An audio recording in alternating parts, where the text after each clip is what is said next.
ఉప ముఖ్యమంత్రి, అటవీ శాఖ, పర్యావరణ శాఖ, అదే మరి పంచాయతీ రాజ్ శాఖ మంత్రివర్యులు, అదే మరిగా ఒక మంచి మిత్రుడు శ్రీ పవన్ కళ్యాణ్ గారు, సహచర మంత్రివర్గ సభ్యులు, వేదికపై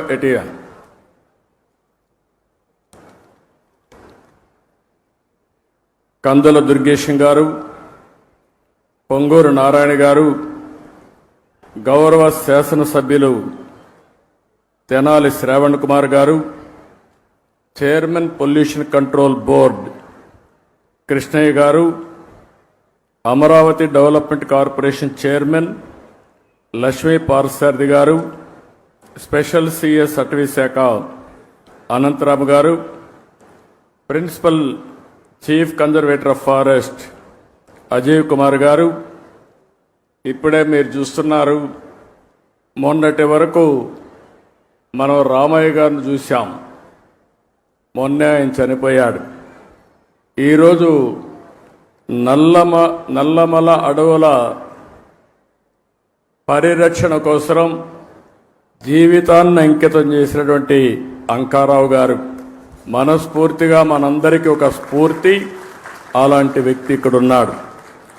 ఇంకొక పక్క chairman environment management corporation Dinesh Reddy గారు, 10వ తరగతి అమ్మాయి, చాలా బాగా చేసింది, మనందరి దగ్గర ప్రతిజ్ఞ చేయించింది కుమారి లావణ్య.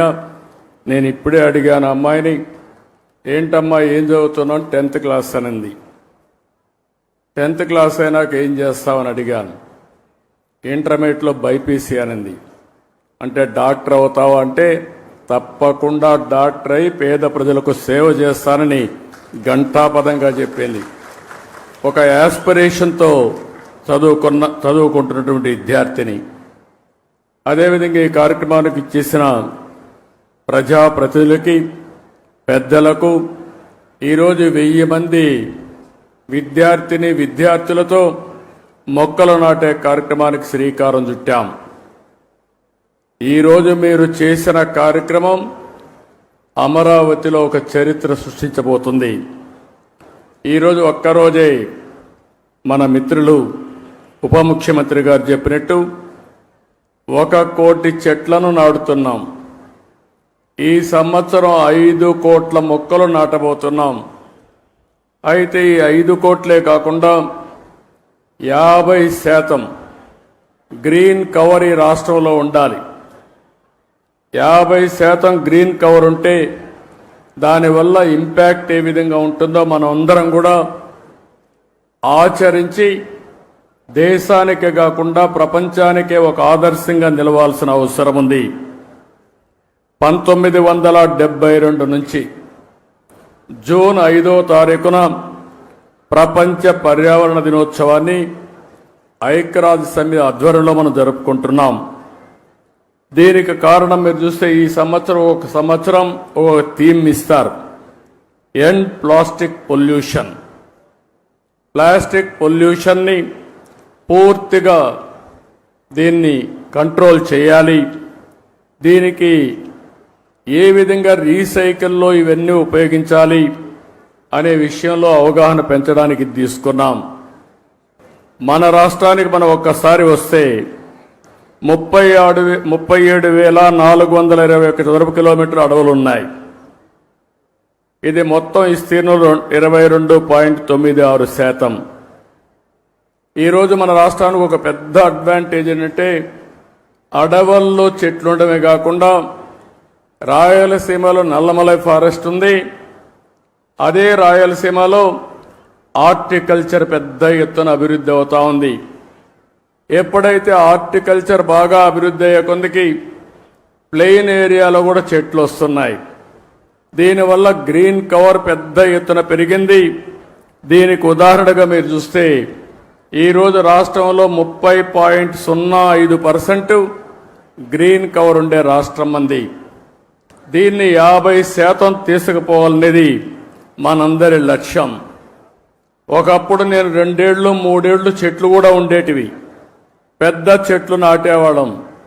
ఒకప్పుడు కాంగ్రెస్ పరిపాలనలో మీరు ఒకసారి చూస్తే చెట్లు నాటడం అంటే వాళ్ళకి అవగాహన ఉండేది కాదు. ఫోటో కోసం చెట్టు నాటి ఫోటో అయిపోతానే చెట్టు ఎక్కడుందో కనపడేది కాదు. తర్వాత ఇటీవల గవర్నమెంట్ వచ్చింది. వాళ్ళకి చెట్లు అంటే తెలియని గవర్నమెంట్ అది. చెట్టు వల్ల ఉపయోగం తెలియదు, చెట్లు నరకడం తప్ప చెట్లు పెట్టనే గవర్నమెంట్ అది. ఆ రోజు మనం అందరం మాట్లాడుకున్నాం. ఎక్కడన్నా ముఖ్యమంత్రి హెలికాప్టర్లో పోతా ఉంటే కింద నుండే చెట్లన్నీ ఎగిరిపోతాయి. ఈరోజు నేను వస్తున్నా, మా ఉప ముఖ్యమంత్రి వస్తున్నాడు. ఎక్కడైనా ఒక్క చెట్టు నరుకుతున్నావా తమ్ముళ్ళు చెల్లెమ్మలు మీరే చెప్పమని మిమ్మల్ని అందరూ అడుగుతున్నా. చెట్లు పెంచడం బాధ్యత, చెట్లు నరకడం దుర్మార్గం. కొన్ని దేశాల్లో అయితే శాశ్వతంగా జైల్లో పెడతారు చెట్లు నరికితే. చెట్టు నరకాలంటే కూడా ప్రభుత్వ పర్మిషన్ ఇస్తే తప్ప చెట్టు నరకడానికి వీల్లేదు. చెట్టు నరికితే మనిషిని చంపినటువంటి నేరంగా చిత్రీకరించి వాళ్ళపైన యాక్షన్ తీసుకునే పరిస్థితి వస్తుంది. అందుకే నేను మిమ్మల్ని ఒకటే కోరుతున్నాం, 4-5 సంవత్సరాల్లో మన రాష్ట్రం కనీసం 37% గ్రీన్ కవర్ కావాల్సిన అవసరం ఉంది. దీనికి హార్టికల్చర్ డెవలప్ చేస్తాం. ఇప్పుడే పవన్ కళ్యాణ్ గారు చెప్పారు చాలా స్పష్టంగా. ఎప్పుడు కూడా నాకు ఒక అనిపిస్తుంది, ఇవన్నీ మనం అనుకోవడం, ఇవన్నీ కానీ ఆచరించగలిగితే నేను ఒక మాట అడుగుతున్నా ఇక్కడ ఉండే వాళ్ళందరినీ, మీ లైఫ్లో 10 చెట్ల కంటే ఎక్కువ పెట్టి మేము పెంచుతున్నామని వాళ్ళు చేలిపైకెత్తండి. 10 చెట్ల కంటే ఎక్కువ. ఓకే, అందరూ ఆక్సిజన్ తీసుకుంటున్నారా లేదా? గాలి పీలుస్తున్నారా లేదా? మిగిలిన వాళ్ళకి గాలి పీల్చే అర్హత ఉందా? ఇప్పుడు ఏం చేస్తారో చెప్పండి. చెట్లు పెడతారా లేదా? చెట్లు పెట్టే బాధ్యత మీద అవునా కాదా? అవునంటే చేలిపైకెత్తండి. ఇదే నేను కోరుకుంటున్నా. ఒక అవేర్నెస్ రావాల్సిన అవసరం ఉంది. ఈరోజు మీరు ఒక్కసారి చూస్తే ప్రపంచానికి ఒక పెద్ద సవాల్ గ్లోబల్ వార్మింగ్. అంటే వాతావరణం ఉష్ణోగ్రతలు పెరుగుతున్నాయి. దీనివల్ల మీరు చూస్తే వర్షాలు తగ్గిపోతున్నాయి, భూగర్భ జలాలు ఇంకిపోతున్నాయి, సాగు ప్రమాదంలో పడతా ఉంది. తాగునీరు లేకుండా ఎక్కడికక్కడ ఫ్లోరైడ్ కంటెంట్ పెరిగిపోయి అనారోగ్యం పాలవుతున్నాం. దేవుడు అన్ని విధాలా బాగా పుట్టిస్తే ఈ నీరు దాగి వికలాంగులుగా తయారయ్యే పరిస్థితికి వచ్చాం.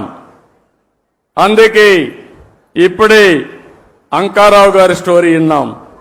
మనమందరం చిన్నప్పుడు చదువుకునే వాళ్ళం, నేను కూడా చదువుకున్నాం. ఆ రోజు మీరు చూస్తే ఆ కథ ఒకసారి చూస్తే ఒక వృద్ధుడు చెట్టు పెడతా ఉంటాడు. రాజు అక్కడికి వస్తాడు. ఆ వృద్ధుడికి వయసు అయిపోయింది. అతన్ని చూసి అడుగుతాడు ఆసక్తిగా, నీ వయసు అయిపోయింది, ఇప్పుడు చెట్టు పెడుతున్నావు, ఈ చెట్టు ఫలాలను తింటావా అని అడుగుతాడు. అప్పుడు ఆ వృద్ధుడు చెప్తాడు, మహారాజా పక్కన చెట్టు ఉంది చూడు, మా పూర్వీకులు పెట్టారు, దాని ఫలాలు నేను అనుభవిస్తున్నా. నేను పెట్టే ఈ చెట్ల ఫలితాల్ని నా పూర్వీకులు మా పిల్లలు అనుభవిస్తారని ఆ వృద్ధుడు చెప్పాడంటే అది విజ్ఞతని మీ అందరికీ తెలియజేస్తున్నా. ఆ విజ్ఞతతో మనందరం ప్రవర్తించాల్సిన అవసరం ఉంది. స్వార్థంతో బ్రతకడం కాదు. అలాంటివన్నీ కూడా మనం ఒక్కసారి ఆలోచించుకుని ఆ తాత చెప్పే కథే మనకు ఒక ఆదర్శం. ఇప్పుడు అంకారావు చేసిన పనే మనందరికీ ఒక ఆదర్శం అని చెప్పి మీ అందరికీ తెలియజేస్తున్నా. నాకు ఒకసారి ఎప్పుడూ నాకు గుర్తుండేవాడు, ట్రీ మ్యాన్గా గుర్తింపయ్యాడు. ఆ రోజు పద్మశ్రీ వనజీవి రామయ్య నా దగ్గరికి ఎప్పుడూ వచ్చేవాడు. ఎప్పుడు వచ్చినా ఒక చెట్టు తీసుకొచ్చేవాడు. ఊరూరు తిరిగేవాడు. అందరికీ విత్తనాలు పంచేవాడు. సంవత్సరం వచ్చి నాకు రిపోర్ట్ చేసేవాడు. నేను ఈ కార్యక్రమాలు చేస్తా ఉంటే ఆయన ఎప్పటికప్పుడు ప్రోత్సాహపడి ఉత్సాహవంతుడై రోజుకు ఒక మొక్క నాటేవాడు. ఆయన నాటడమే కాదు, అందరి దగ్గర నాటిచ్చేవాడు. ఆ చెట్లను పెంచే కార్యక్రమాన్ని కూడా ఆయన నిర్వహించాడు. అందుకే కేంద్ర ప్రభుత్వం పద్మశ్రీ అవార్డు ఇచ్చింది. దీన్ని మనస్ఫూర్తిగా నేను అభినందిస్తున్నాను. ఆయన ఒక్కసారి స్మరించుకోవాల్సిన బాధ్యత మనందరిపైన ఉందని చెప్పి కూడా నేను మీకు తెలియజేస్తున్నా.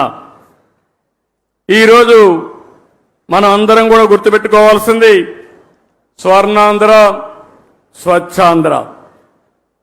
స్వర్ణాంధ్ర అనగానే ఏదో ఎక్కువ ఆదాయం రావాలి. నేను అందుకే చాలా స్పష్టంగా చెప్పాను. స్వర్ణాంధ్ర అంటే ఆదాయం పెరగాలి, ఆరోగ్యం బాగుండాలి, ఆనందంగా ఉండాలి. వెల్తీ, హెల్తీ, హ్యాపీ సొసైటీ కోసం మనం పనిచేస్తున్నాం. ఇది జరగాలంటే పర్యావరణాన్ని కాపాడుకోవాలి. పెద్ద ఎత్తున ఈరోజు నేను చూశాను ఒక స్టాల్ కూడా. ఇక్కడ మా మంత్రి నారాయణ గారు ఉన్నారు. ఉప ముఖ్యమంత్రి గారి దగ్గర 2 బాధ్యతలు ఉన్నాయి. ఒకటి మీరు చూస్తే ఎన్విరాన్మెంట్, ఫారెస్ట్ ఉంది. దీనివల్ల మనందరినీ ఆరోగ్యం కాపాడాలంటే ఫారెస్ట్ మినిస్టర్గా ఉప ముఖ్యమంత్రి గారు చాలా కీలకం అని చెప్పి కూడా నేను మీకు తెలియజేస్తున్నా. నా మనసుకు దగ్గరుండే సబ్జెక్టు పర్యావరణం, చెట్లు పెంచే కార్యక్రమం అని చెప్పి కూడా నేను మీకు తెలియజేస్తున్నాను. ఈరోజు ఇక్కడ ఒక విషయం ఆలోచిస్తే, నేను చిన్నప్పుడు హై స్కూల్కి పోయేవాడిని. మా ఊరి నుంచి 6 కిలోమీటర్లు నడవాలి, కొన్ని రోజులు సైకిల్లో పోయేవాడిని. మా ఊర్లో ఒక ఆయన సోషల్ యాక్టివిస్ట్ ఉండేవాడు, కేశవయ్య నాయుడు గారిని. ఆయన పని ఎక్కడన్నా అడవుల్లోకి మేకలు వచ్చినా, అటవీ సంపద ఎవరన్నా కొట్టేస్తా ఉన్నా పిటిషన్లు పెట్టి యాక్షన్ తీసుకునే కార్యక్రమం చేసేవాడు. ఆ రోజు ఒకరోజు మేము వెళ్తా ఉంటే మమ్మల్ని అందరినీ పిలిచి ఇది కాపాడాలి, మీ సహకారం కావాలని చెప్పి మా దగ్గర ఫారెస్ట్ ఆఫీసర్లకు ఫోన్లు చేపించాడు, మా దగ్గర లెటర్లు పెట్టించాడు. దానివల్ల ఫారెస్ట్ ఆఫీసర్లు వచ్చి ఇమీడియట్గా యాక్షన్ తీసుకునేవాళ్ళు. అంటే ఒక పర్యావరణాన్ని కాపాడడం కోసం విద్యార్థుల్లో స్ఫూర్తి నింపిన వ్యక్తి కేశవయ్య నాయుడు. అలాంటి వ్యక్తి ఇప్పుడు కూడా నాకు జ్ఞాపకం ఉంటాడని చెప్పి మీ అందరికీ తెలియజేస్తున్నా. మీలో కూడా గుర్తుపెట్టుకోవాలి, పిల్లలు బాగా చదువుతున్నారు, నాలెడ్జ్తో ముందుకు పోతున్నారు. భవిష్యత్ అంటే ఒక చదివే కాదు, నాలెడ్జే కాదు, మనం అన్ని రంగాల్లో అభివృద్ధి కావాల్సిన అవసరం ఉంది. ఈరోజు ప్లాస్టిక్ ఉంది, చాలా ప్రమాదకరం.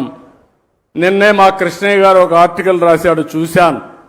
అడవుల్లో ఉండే ఏనుగులు కూడా ప్లాస్టిక్ తిని చనిపోతే దాన్ని పోస్ట్ మార్టం చేసి కొన్ని కేజీలు ప్లాస్టిక్ పేరుకుపోయింది. అంటే ఎంత ప్రమాదం మీరు ఆలోచించండి.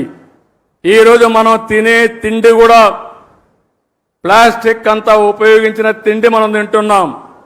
మన పొలాలకేసి అవి అదే విధంగా తయారయ్యే పరిస్థితి వచ్చింది. మన పశువులు కూడా ఈ ప్లాస్టిక్ ఇవన్నీ తిని ఆ పాలు మనం తాగుతున్నామంటే ఎంత వాతావరణాన్ని కాలుష్యం చేస్తున్నామో మనం గుర్తుపెట్టుకోవాల్సిన అవసరం ఉంది. అందుకే ఈ ప్రభుత్వం స్పష్టంగా స్వచ్ఛ ఆంధ్రప్రదేశ్ 3వ శనివారం నిర్వహిస్తున్నాం. నేను ఒకటే మీకు హామీ ఇస్తున్నా, రాష్ట్రంలో ఎక్కడ కూడా చెత్త కాదు, చెత్త నుంచి సంపద సృష్టించే అవకాశం మనకుందని చెప్పి కూడా నిరూపిస్తామని మరొక్కసారి మీ అందరికీ విజ్ఞప్తి చేస్తున్నాను. అందుకే ఈరోజు చూస్తే గుంటూరులో మీరు చూస్తున్నారు, చెత్త నుంచి ఎనర్జీ కరెంట్ ఉత్పత్తి చేసే ప్లాంట్ పెట్టాం, విశాఖపట్నంలో పెట్టాం, ఇప్పటికీ అన్ని ప్లాంట్స్ పెట్టి కంప్లీట్ చేసేవాళ్ళం. కానీ గడిచిన ప్రభుత్వం దీనిపైన కూడా సీత కన్నేశారు. దీనివల్ల ఇబ్బంది పడ్డాం. ఈరోజు నేను ఒకటే హామీ ఇస్తున్నాను, రాబోయే 3 సంవత్సరాల్లో ఇంకా ఒక 3 వేస్ట్ టు ఎనర్జీ ప్లాంట్స్ వస్తాయి. పట్టణ ప్రాంతాల్లో 90% చెత్తంతా తీసి, పొడి చెత్త తీసి ఎనర్జీగా చేసే పరిస్థితి వస్తుంది. రెండోది, గ్రామీణ ప్రాంతాల్లో మిమ్మల్ని అందరినీ ఒకటే కోరుతున్నాను, ఏదైతే ఇంత మునిపి వేస్ట్ కాంపోస్ట్ కింద కొన్ని సెంటర్లు పెట్టాం. ఇక్కడి నుంచి ప్రతి ఒక్క ఇంటి దగ్గర చెత్త కలెక్ట్ చేయాల్సిన అవసరం ఉంది. అందులో నుంచి ప్రోడక్ట్స్ అన్ని సెగ్రిగేట్ చేయాలి. ఏది కూడా వేస్ట్ కాదు, అన్ని రీసైక్లింగ్ ఉపయోగపడతాయి. ఈరోజు ప్లాస్టిక్ ని మళ్ళా ప్లాస్టిక్ గాని ఇప్పుడే ఒక ఎగ్జిబిషన్ పెట్టారు. అనేక వస్తువులు తయారు చేస్తున్నారు. ఒక పక్క మన వరి నుంచి కూడా ఏదైతే వేస్ట్ ఉందో గడ్డితో కూడా కరెంట్ ఉత్పత్తి చేయడం, లేకుంటే బయోఫ్యూయల్ తయారు చేయడం అవకాశాలు ఉన్నాయి. ఈ విధంగా ఏదైనా పెంకులుంటే, సీసం ఉంటే మళ్ళా రీసైక్లింగ్ ఉపయోగించుకుంటాం. ఏవన్ మన కార్లకు ఉపయోగపడే వేస్ట్ ఏదైనా ఉంటే అలాంటి వేస్ట్ కూడా ఇంజన్లు కానీ అవన్నీ రీసైక్లింగ్ ఉపయోగపడే పరిస్థితి వస్తుంది. దీన్నే సర్క్యులర్ ఎకానమీ అని పిలుస్తున్నాం. రాబోయే 1 సంవత్సరంలో ఇవన్నీ కూడా డెమాన్స్ట్రేట్ చేసి ఆంధ్రప్రదేశ్ రాష్ట్రంలో ఏది వేస్ట్ కాదు, వేస్ట్ నుంచి సంపద సృష్టించే మార్గానికి అవసరమైన ఇన్సెంటివ్స్ ఇచ్చే బాధ్యత ఈ ప్రభుత్వాన్ని చెప్పి మరొక్కసారి మీ అందరికీ తెలియజేస్తున్నా. ఎందుకు నేను ఈ మాట వాడుతున్నానంటే, ఇది ఎవ్వరికి అనుకుంటూనే ఉన్నాం, శ్రద్ధ పెట్టడం లేదు, ప్రభుత్వాలు పాలసీలు తేవడం లేదు, మీరు కూడా పట్టించుకోకుండా మన అనారోగ్యానికి మనమే కారణం అవుతున్నాం. ఈరోజు ఈ యొక్క రీసైక్లింగ్ సర్క్యులర్ ఎకానమీకి ఇప్పటికే 87 మున్సిపాలిటీల్లో 157 ఆర్ఆర్ సెంటర్లు కూడా ఏర్పాటు చేశాం. ఇదే కార్యక్రమానికి రాబోయే రోజుల్లో 17 కార్పొరేషన్లు వచ్చే జూలై 5 నాటికి, ఇప్పటికైతే అక్టోబర్ 2కు 17 కార్పొరేషన్లు వస్తున్నాయి. వచ్చే ఏడాది జూన్ 5కి మొత్తం రాష్ట్రాన్ని సింగిల్ యూజ్డ్ ప్లాస్టిక్ రహితంగా మారుస్తాం. ఇలాంటి కార్యక్రమాలతో ముందుకు పోతున్నాం. ఇంకోటి కూడా మీ అందరికీ విజ్ఞప్తి చేస్తున్నాం. ఈరోజు మనందరం కూడా ఒక ఆలోచన చేయాలి. ఇంట్లో పొడి చెత్త వస్తుంది, తడి చెత్త వస్తుంది. పొడి చెత్త మీరంతా కూడా వేరు చేసి అవసరమైతే తడి చెత్తని మీ ఇంట్లోనే కాంపోస్ట్ గా తయారు చేసుకుని మీరు రూఫ్ టాప్ గార్డెన్ కానీ, ఇంట్లో కిచెన్ గార్డెన్ కానీ ఇవన్నీ పెట్టుకొని మీరే కావాల్సినటువంటి కూరగాయలు పండించుకునే అవకాశం వస్తుంది. ఇది కూడా ప్రతి ఒక్కరూ చేయాల్సిన అవసరం ఉంది. పొడి చెత్త కలెక్ట్ చేసుకుని రీసైక్లింగ్ పంపిస్తాం. దీనికి కూడా కొన్ని సెంటర్లు కూడా ఏర్పాటు చేస్తున్నాం. ఎక్కడికక్కడ ఆ సెంటర్లు చేసి ఎక్కడ కూడా రోడ్డు మీద ఏ వేస్ట్ కనపడకుండా పూర్తి చేసే బాధ్యత ఈ ప్రభుత్వం తీసుకుంటాం. ఈరోజు ఒక ఉదాహరణ మీరు చూస్తే ఈ విషయంలో అందరం కూడా అప్రమత్తంగా ఉండాల్సిన అవసరం ఉంది. ఈరోజు చికెన్ ఉంది, ఎముకలున్నాయి, ఇలాంటి వేస్ట్ అంతా కూడా ఎక్కడంటే అక్కడ వేసి ఇవన్నీ తీసుకుపోయి ఏది చేపలు పెంచుతున్నారో వాటికి ఆహారంగా వేస్తున్నారు. దీనివల్ల చాలా వరకు నష్టం జరుగుతూ ఉంది. చేపలు కూడా అనారోగ్యం పాలవుతున్నాయి. పెరిగిన కలుషితమైన వాతావరణాలు పెరుగుతున్నాయి. దీనివల్ల మనకు నష్టం వస్తూ ఉంది. అందుకే కొన్ని అయితే దీన్ని ప్రాపర్గా సర్క్యులర్ ఎకానమీ పంపిస్తే రీసైకిల్ చేసి మంచి ప్రోటీన్గా తయారు చేసే అవకాశం వస్తుంది. ఇలాంటివన్నీ కూడా చేపల నుంచి వచ్చే వేస్ట్ కానీ, చికెన్ నుంచి వచ్చే వేస్ట్ కానీ, మన ఇంట్లో నుంచి వచ్చే వేస్ట్ కానీ ఇవన్నీ కూడా సర్క్యులర్ ఎకానమీ ద్వారా పూర్తిగా మళ్ళా రీసైక్లింగ్ ఉపయోగిస్తామని చెప్పి కూడా నేను మీకు తెలియజేస్తున్నా. ఇంకో పక్క నేను మిమ్మల్ని అందరినీ ఒకటే కోరుతున్నాను. ఉప ముఖ్యమంత్రి గారు ఒకటి చెప్పారు, నేను ఆయన వాచ్ చేస్తున్నాను. మంచి మిత్రుడైన ఇటీవల కాలంలో మేమందరం కలిసి పనిచేశాం. ఫస్ట్ టైం మీరు చూస్తే తెలుగుదేశం, జనసేన, బీజేపీ కలిసి పోటీ చేస్తే బంపర్ హిట్ అయింది. సక్సెస్ రేట్ 94% గెలిచాం. ఇది ఒక చరిత్ర. అది నిన్నటికి 1 year అయింది. నిన్న 1 yearతో ఎప్పుడు కూడా జూన్ 4వ తారీఖు ఆంధ్ర రాష్ట్రం విధ్వంసం నుంచి ఏదైతే రాష్ట్ర పునర్నిర్మాణం వైపు ప్రయాణం ప్రారంభించాం. ఒక సంవత్సరంలో అనేక కార్యక్రమాలు మనం చేసుకొని ముందుకు పోతున్నాం. ఈరోజు వినూత్నమైన కార్యక్రమాలకి శ్రీకారం చుట్టాం. ఒకటి మీరు చూస్తే సర్క్యులర్ ఎకానమీ, 2 మీరు చూస్తే ఎక్కడికక్కడ చెట్లు పెట్టే కార్యక్రమం. ఈరోజు మనం డిప్యూటీ సీఎం గారు చెప్పినట్టు నేను ఒకటే ఆశిస్తున్నాను, అన్ని ఫారెస్ట్ ఏరియాల్లో నేను ఇప్పుడే కాదు ఇంత మునిపే అనేక కార్యక్రమాలు చేశాను.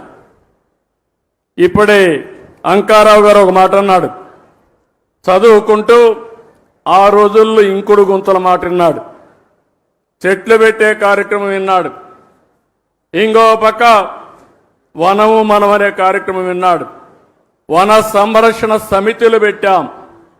ఇలాంటి అనేక వినూత్నమైన కార్యక్రమాలతో రిడ్జ్ టు వ్యాలీ కాన్సెప్ట్ పెట్టాం. ఫారెస్ట్ ఏరియా చుట్టూరంతా కూడా కంటోర్ ట్రెంచెస్ కొట్టాం. అదే మరి ఫారెస్ట్ లో చెక్ డ్యాములు కట్టాం. ఫారెస్ట్ లో ఎక్కడికక్కడ ఇంకుడు గుంతలు పెట్టి అక్కడ పడిన నీళ్ని అక్కడనే భూగర్భ జలాలుగా మార్చాం. ఇంకో పక్క ఫారెస్ట్ ఏరియాలో మూలికలతో గార్డెన్స్ పెట్టే కార్యక్రమానికి శ్రీకారం చుట్టాం. ఇలాంటి అనేక కార్యక్రమాలతో మనం ముందుకు పోయాం. ఈరోజు ఆ స్ఫూర్తిని మళ్ళా తీసుకొద్దాం. ఈరోజు నల్లమలై ఫారెస్ట్ ఉంది. ఔషధ మొక్కలకు నల్లమలై ఫారెస్ట్ ఒక బ్రహ్మాండమైన కేంద్రం. ప్రపంచంలో ఎక్కడా లేనటువంటి రెడ్ శాండ్లు ఉండే ఏరియా నల్లమలై ఫారెస్ట్. ఒక్క రెడ్ శాండ్లే కాదు, ఈరోజు ఆ ప్రాంతంలో అనేక మూలికలు ఉన్నాయి. ఈ మూలికలను పరిరక్షించుకోకుండా అనేక ఇబ్బందులు పడుతున్నాం. ఈరోజు ఫారెస్ట్ ఏరియాల్లో ఏవైతే ఫైర్ ఉందో ఇది చాలా ప్రమాదకరం. ఏది తెలిసి తెలియనటువంటి జ్ఞానంతో ఏదో తగలబెడితే ఫ్రెష్గా గడ్డి వస్తుందని అనవసరమైన కార్యక్రమాలు చేసే పరిస్థితికి వచ్చారు. అయితే ఈరోజు మనం ఇంకొక పక్కన చూస్తే ఒకప్పుడు అడవుల్లోకి మేకలు గాని గొర్రెలు పోయేటివి. ఇప్పుడు అడవులకు పోకుండా ఇంటి దగ్గరే పెంచుకునే అవకాశాలు వచ్చాయి. దీన్ని మనం ప్రోత్సహించగలిగితే ఎవరైతే ఈ పశువుల వల్ల ముఖ్యంగా గొర్రెల వల్ల మేకల వల్ల ఆదాయం పొందుతున్నారో వాళ్ళకు పూర్తిగా ఇంటి దగ్గరనే పెంచుకునే అవకాశం వస్తుంది. ఒకప్పుడు ఆవులంటే నేరుగా అడవులకు తీసుకుపోయేవాళ్ళం. ఇప్పుడు ఆవులన్నీ ఇంటి దగ్గరనే పెంచుకునే పరిస్థితి వచ్చింది. పాడి పరిశ్రమ పెరిగిందని చెప్పి కూడా నేను మీకు తెలియజేస్తున్నా. ఇలాంటి విధానాలతో మనం ముందుకు పోదాం. ఇంకో పక్క ఒక వినూత్నమైన కార్యక్రమానికి ఈరోజు శ్రీకారం చుట్టారు. మన వాళ్ళు అందరికి కూడా రాఖీలు కట్టడం. రేపటి నుంచి మా చెల్లెమ్మలకు విజ్ఞప్తి చేస్తున్నా, ఏ అన్నయ్యకు రాఖీ కట్టాలన్నా ఆయన మూల నక్షత్రం తెలుసుకోండి, దానికి సూటబుల్ విత్తనాలు ఇస్తాం. మీరు శుభం కోరుకుంటున్నారు, ఇప్పుడు బెస్ట్ విషెస్ ఇస్తున్నారు. కానీ భవిష్యత్తులో ఆయన భవిష్యత్తు బాగుండాలంటే నక్షత్రం, ఆ నక్షత్రానికి ఏ చెట్టు సూటబులో ఆ విత్తనాలతో అతనికి రాఖీ కట్టాల్సిందిగా మిమ్మల్ని అందరినీ కోరుతున్నా. ఈ సంవత్సరమే ఈ ఉద్యమానికి శ్రీకారం చుట్టాలి. ఈ రాఖీ పండుగ నుంచే ప్రారంభించాలి. ఎవరు కూడా అందరూ రాఖీలు తయారు చేసే వాళ్ళందరికీ విజ్ఞప్తి చేస్తున్నా, నక్షత్రం, చెట్టు పేరు, విత్తనం పేరు, ఈ రెండే ఉంటాయి. ఇది మీరు నచ్చిన వ్యక్తికి మీరు కట్టేటప్పుడు ఆయన నక్షత్రం కనుక్కొని దాన్నే కొనండి, అదే కట్టండి. దీనివల్ల రాష్ట్రం మొత్తం చెట్లు పెంచడానికి ప్రత్యక్షంగా పరోక్షంగా మీరు కృషి చేసినట్టు అవుతుందని చెప్పి నేను మీకు తెలియజేస్తున్నా. ఈరోజు ఇంకొక పక్కన మీరు చూస్తే నగర వనాలు 61 నగరాల్లో మన నియోజకవర్గాల్లో నగర వనాలు పెట్టారు. ఈ నగర వనాలు 175 నియోజకవర్గంలో పెడతాం. అదే మరి అన్ని నక్షత్రాలకు సంబంధించిన చెట్లు కూడా పెట్టమని చెప్పి అడిగాను. ఇప్పుడే ఫారెస్ట్ డిపార్ట్మెంట్ దానికి ముందుకు వచ్చారు. రాబోయే రోజుల్లో ప్రతి ఒక్క నగర వనాల్లో నక్షత్రానికి అనుకూలమైన చెట్లన్నీ ఉంటాయి. మీరు ఆ చెట్టుకు రాఖీ కట్టడం కానీ నీళ్లు పోయడం కానీ ఆ చెట్టును పెంచి పోషిస్తే మీ నక్షత్ర బలం బ్రహ్మాండంగా పనిచేస్తుంది. మీరు ముందుకు పోవాల్సిందిగానే మిమ్మల్ని కోరుతున్నా. ఎప్పుడు కూడా అన్ని రిలీజియన్స్ కూడా హిందూయిజం కానీ లేకపోతే ముస్లిం ఇది కానీ ఇస్లాం కానీ క్రిస్టియానిటీ కానీ అందరూ కూడా నేచర్ని ప్రేమించమన్నారు తప్ప నేచర్ని ద్వేషించమని ఎవరు చెప్పలేదు. ఈ విషయం కూడా మీరు గుర్తుపెట్టుకోవాల్సిన అవసరం ఉంది. ఈరోజు ఇంకొక పక్కన అమరావతి ఈరోజు ఒక మంచి కార్యక్రమానికి శ్రీకారం చుట్టాం. అమరావతి రాబోయే రోజుల్లో భావితరాల భవిష్యత్తుకు ఒక దిక్చూతిగా తయారవుతుంది. దేవతల రాజధాని అమరావతి, ప్రజా రాజధాని అమరావతి. ఆ అమరావతిలో మనందరం ఉండడం మనందరి అదృష్టమని మరొక్కసారి మీ అందరికీ విజ్ఞప్తి చేస్తున్నా. ఈ అమరావతి భవిష్యత్తులో ఒక బ్రహ్మాండమైన సిటీగా తయారవుతుంది. అందులో కూడా మీరు చూస్తే బ్లూ సిటీగా గ్రీన్ సిటీగా ఒక సుందరమైన నగరంగా ఈ అమరావతిని ఏర్పాటు చేస్తామని మీ అందరికీ విజ్ఞప్తి చేస్తున్నాను. ఈరోజు ఇక్కడ చెట్లు పెట్టాం. ఈ చెట్లయితే 16 రకాల చెట్లు ఈరోజు ఇక్కడ పెట్టడం జరిగింది. మియావాకి జపాన్ గార్డెన్ ఇది. అది 3 సంవత్సరాలు మనం మెయింటైన్ చేస్తే తర్వాత మెయింటెనెన్స్ అవసరం లేదు, ఆటోమేటిక్గా పెరుగుతుంది, బ్రహ్మాండంగా గ్రీనరీ వస్తుంది. ఇది ప్రపంచానికి ఒక ఆదర్శం. అలాంటి మియావాకి గార్డెన్లు ఇక్కడ పెడతాం. ఇది కాకుండా ఇదే సిటీలో కొన్ని దేశాల గార్డెన్స్ కూడా పెడతాం. ఒక పక్కన మీరు చూస్తే చైనీస్ గార్డెన్ కానీ కొరియా గార్డెన్ కానీ జపాన్ గార్డెన్ కానీ ఇలాంటి వివిధ దేశాల్లో మంచి గార్డెన్స్ ఉంటే అవన్నీ తీసుకొచ్చి ఇక్కడ అభివృద్ధి చేసే పరిస్థితి తీసుకొస్తాం. దీనివల్ల చాలా వరకు ఉపయోగం వస్తుంది. పర్యాటక రంగం పెరిగే అవకాశం వస్తుంది. ఇంకొక విషయం మీ అందరికీ విజ్ఞప్తి చేస్తున్నాను. ఒకప్పుడు కరెంటు లేని పరిస్థితి, ఈరోజు మనం ఇంటి దగ్గరనే కరెంటు ఉత్పత్తి చేసుకునే పరిస్థితి. దీనివల్ల పర్యావరణం పరిరక్షించబడుతుంది. నేను అందుకనే ఒక పాలసీ కూడా కేంద్రం తీసుకొస్తే దాన్ని అమలు చేస్తున్నాం. ఎస్సీలకు అందరికీ 2 కిలోవాట్లు అంటే 240 మెగావాట్లు కరెంటు ఉచితంగా ఏర్పాటు చేసుకోవడానికి ఏర్పాటు చేస్తాం. వాళ్ళ కరెంటు మిగిలితే గ్రిడ్కి ఇవ్వచ్చు, వాళ్ళ కరెంట్ అవసరమైతే తిరిగి తీసుకోవచ్చు. వాళ్ళు ఉపయోగించుకున్న దానికంటే ఎక్కువ కరెంట్ ఉత్పత్తి అయితే డబ్బులు ఇచ్చే ఏర్పాటు కూడా చేస్తాం. వెనుకబడిన వర్గాలకి దగ్గర 98,000 రూపాయలు సబ్సిడీ ఇస్తాం. 3 కిలోవాట్లు పెట్టుకోవచ్చు.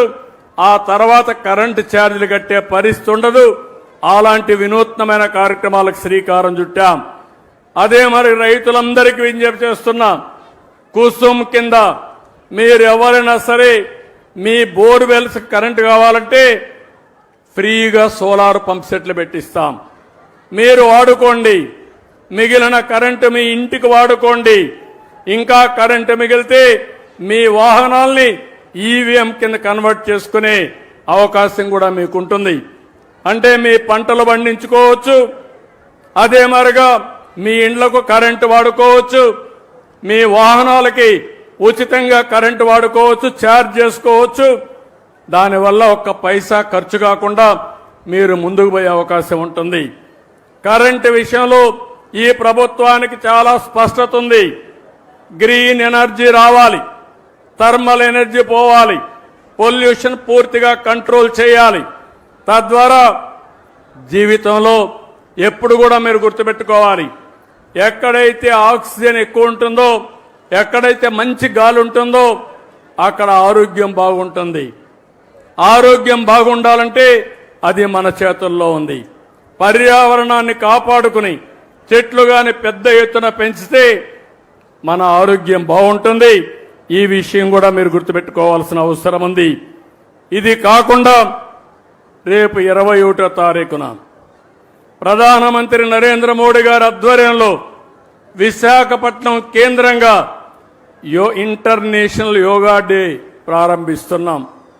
మీ అందరూ ఒకటి గుర్తుపెట్టుకోవాలి, ఇక్కడ అడుగుతున్నా, విశాఖపట్నంలో 21న ఇంటర్నేషనల్ యోగా డే ఉందని తెలిసిన వాళ్ళు ఉంటే చేలు పైకెత్తండి. తెలిసిన వాళ్ళు ఓకే చేలు దించు. తెలియని వాళ్ళు ఉంటే చెప్పండి. ఎవరో లేరు అంటున్నారు. ఓకే, ఎంతమంది యోగా ప్రాక్టీస్ చేస్తున్నారో చెప్పండి. చాలా తక్కువ. అవసరం లేదనుకున్న వాళ్ళు చేలిపైకెత్తండి. యోగా నాకు అవసరం లేదనే వాళ్ళు ఎవరో లేరు. కానీ కొంతమంది చేయడం లేదు. కొన్ని లక్ష్యాలను పెట్టుకున్నాం. రాష్ట్రం మొత్తం ఆ రోజున 1,00,000 కేంద్రాల్లో యోగా ప్రాక్టీస్ చేసి గిన్నిస్ రికార్డ్ బ్రేక్ చేయాలని ఒక లక్ష్యాన్ని పెట్టుకున్నాం. విశాఖపట్నం కేంద్రంగా ఒకే సైట్లో 5 లక్షల మంది యోగా చేయాలని అక్కడ నేనుంటా, మిత్రుడు పవన్ కళ్యాణ్ గారు ఉంటారు, ప్రధానమంత్రి నరేంద్ర మోడీ గారు ఉంటారు. ఇంకో పక్కన 2 కోట్ల మంది 1,00,000 ప్లేసెస్ లో యోగా ప్రాక్టీస్ చేయబోతున్నారు. ఇది ప్రపంచ రికార్డు. ఎక్కడా ఎప్పుడూ జరగని విధంగా 2 కోట్ల మంది మన రాష్ట్రం నుంచి ఇంకా ఇతర రాష్ట్రాల్లో నుంచి కూడా చేస్తున్నారు. ఇది కాకుండా ఇంకొక పక్కన మీరు ఆలోచిస్తే మొత్తం దగ్గర 25 లక్షల మంది యోగా సర్టిఫికెట్స్ తీసుకుంటున్నారు. కనీసం 3 రోజులు ప్రాక్టీస్ చేసి యోగా సర్టిఫికెట్ ఇస్తారు. అదే సమయంలో ఆయుష్ ద్వారా యోగాని ప్రతి ఒక్క ఇంటికి చేర్చడానికి ఆఫ్లైన్ ఆన్లైన్ అంటే ఫిజికల్గా ట్రైనింగ్ ఇవ్వడం, ఓసారి ఆన్లైన్ ద్వారా ట్రైనింగ్ ఇవ్వడానికి కార్యక్రమాలు చేపడుతున్నాం. యోగా అనేది మన జీవితంలో భాగం కావాలి. యోగా ద్వారా మీ ఆరోగ్యాన్ని పెంచుకునే పరిస్థితి వస్తుంది. ఇప్పుడు నేను చెప్పిన అన్ని కార్యక్రమాలు మీరు కానీ కనెక్ట్ చేసుకుంటే మీ జీవితంలో చాలా వెసులుబాటు వస్తుంది. ఒక పక్క గ్రీన్ కవర్ పెంచడం, ఒక పక్క గ్రీన్ ఎనర్జీకి ముందుకు పోవడం, ఇంకో పక్క సర్క్యులర్ ఎకానమీతో అనుసంధానం చేసుకోవడం, ఇంకో పక్క యోగా ప్రాక్టీస్ చేయగలిగితే అదే నిజమైన స్వచ్ఛ ఆంధ్రప్రదేశ్, స్వర్ణ ఆంధ్రప్రదేశ్ అని చెప్పి నేను మీకు తెలియజేసుకుంటూ ఈరోజు దీనికి మేమందరం కూడా ఏమేం చేయాలో చేస్తాం. మీరు కూడా సహకరించాలి. ఆ విధంగా పిల్లల్లో ముఖ్యంగా కోరుతున్నా, నాకు అనిపిస్తుంది మన రాష్ట్రంలో ఉండే పిల్లల్లో ఉండే తెలివితేటలు వేరేది ఇక్కడెక్కడా కనపడవు. అది మన అదృష్టంగా నేను భావిస్తున్నా. నేను ఒకటే చెప్తున్నా, మీ అందరికీ ప్రపంచంలో ఏ అవకాశాలు ఉన్నాయో, ఎలాంటి మార్పులు వస్తాయో ముందే చెప్పే బాధ్యత నాది. దాన్ని ఆచరించి ప్రపంచాన్ని జయించే బాధ్యత ఈ పిల్లలపైన ఉందని చెప్పి మరొక్కసారి విజ్ఞప్తి చేస్తూ ఈరోజు ఈ కార్యక్రమానికి వచ్చిన మిమ్మల్ని అందరినీ పేరు పేరున మనస్ఫూర్తిగా అభినందిస్తూ మళ్ళా పర్యావరణ దినోత్సవం నెక్స్ట్ ఇయర్కి మళ్ళా కలుస్తాం. ఆ మధ్యలో కార్యక్రమాలన్నీ చేపడతాం. ఈ ఒక్క సంవత్సరంలో చేసినటువంటి కార్యక్రమాలని, దాని ఫలితాలని మళ్లీ రాబోయే సంవత్సరం సమీక్షించుకుంటూ ముందుకు పోతామని చెప్పి తెలియజేసుకుంటూ అందరికీ నమస్కారాలు. జై హింద్, జై జన్మభూమి.